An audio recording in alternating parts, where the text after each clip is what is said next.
You've got buddies you've known since your kids were in diapers. You've watched hundreds of games together, complained about the same politicians, maybe even gone on fishing trips.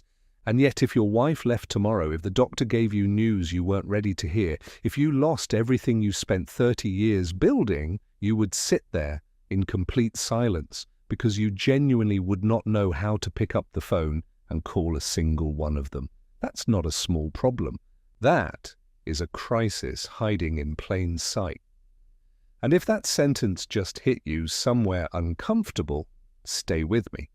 Because what I'm about to share applies to millions of men over 50, and almost none of them are talking about it. Here's the brutal reality.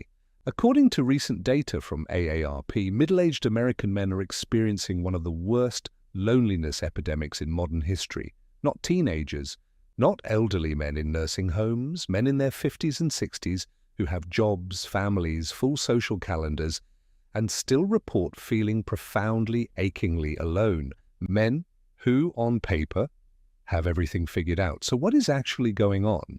Psychologists have a name for the way most men over 50 connect with each other. They call it shoulder-to-shoulder friendship. You stand next to your buddy. You watch the game. You talk about the trade deadline, the economy, your neighbor's terrible lawn. You exist in the same physical space and you call that closeness. And for a while, especially when life is going smoothly, it feels like enough. But shoulder-to-shoulder friendship is built on activity and proximity. The moment the activity stops, the moment distance enters the picture, the moment life actually gets hard, you discover there's nothing underneath it. No foundation, no depth. You realize you've been performing friendship rather than actually having it. Face-to-face connection is something entirely different. It requires something most men in this generation were explicitly told not to do. It requires vulnerability. It requires admitting that you're struggling, that you're scared, that you don't have it together. And for men who grew up being taught that emotional expression was weakness, that's not just uncomfortable, it feels genuinely dangerous. So here's what happens. Life transitions hit, and they always hit. Divorce, job loss. The kids leave home and the house goes quiet in a way you weren't prepared for. A health scare, a parent dying, a creeping sense that the life you built doesn't quite fit who you actually are anymore. And you look around and you realize every single relationship you have is built on the shallow end. Nobody actually knows you. And you realize with sudden, sickening clarity that you don't really know any of them either. That is the shoulder-to-shoulder friendship deficit. And it is costing men their health, their mental well-being, and in the worst cases, their lives. The research on social isolation is unambiguous, and it should terrify you. Chronic loneliness carries health risks comparable to smoking 15 cigarettes a day.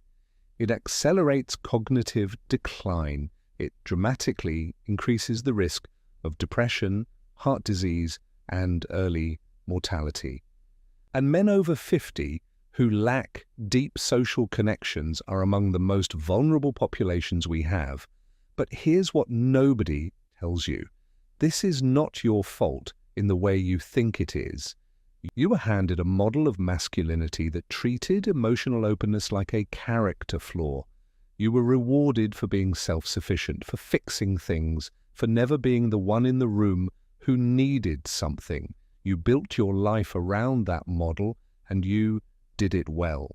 The problem is that model was never designed to carry you through the second half. The good news, and there genuinely is good news, is that the brain doesn't lose its capacity for deep connection just because you're 52 or 60 or 67. The research is surprisingly clear on this. Men who develop meaningful emotional friendships later in life report significant improvements in happiness, purpose, and overall health. It is not too late, but it does require you to do something most men in your generation have never been taught to do. It starts with one conversation, not a grand emotional disclosure, not therapy, not crying in front of your buddy at halftime. Just one honest moment where you drop the performance and say something real. I've been struggling with this. I don't actually know what I'm doing here. That thing that happened really got to me. Just one sentence that has actual weight to it. And then you see what happens, because here's the thing most men discover when they finally take that risk. Their friends are waiting for exactly that. They're drowning in the same isolation.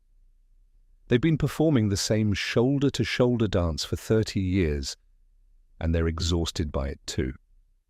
One honest moment from you gives them permission to be honest back. And that is where real friendship actually begins. There's a version of the second half of your life that looks completely different from what you're living right now. One where the men around you actually know you, where a phone call in a crisis doesn't feel impossible, where the friendships you've carried for decades finally have some weight to them, but you have to choose it, because it will not happen on its own. Convenience and habit will keep you in the stands, talking about nothing, feeling alone in a crowd for as long as you let them. So I want to ask you something, and I want you to actually sit with it. Who in your life right now actually knows what you're carrying? Not your resume, not your opinions, not your fantasy league record. You. Who actually knows you? If the answer is nobody, that's not a personal failing. That's a generation-wide wound. But it's also something you have the power to change starting today. Drop a comment below and tell me honestly, when did you first realize your friendships might be shallower than you thought they were? Because I'd bet you're not the only one in this room feeling exactly that way.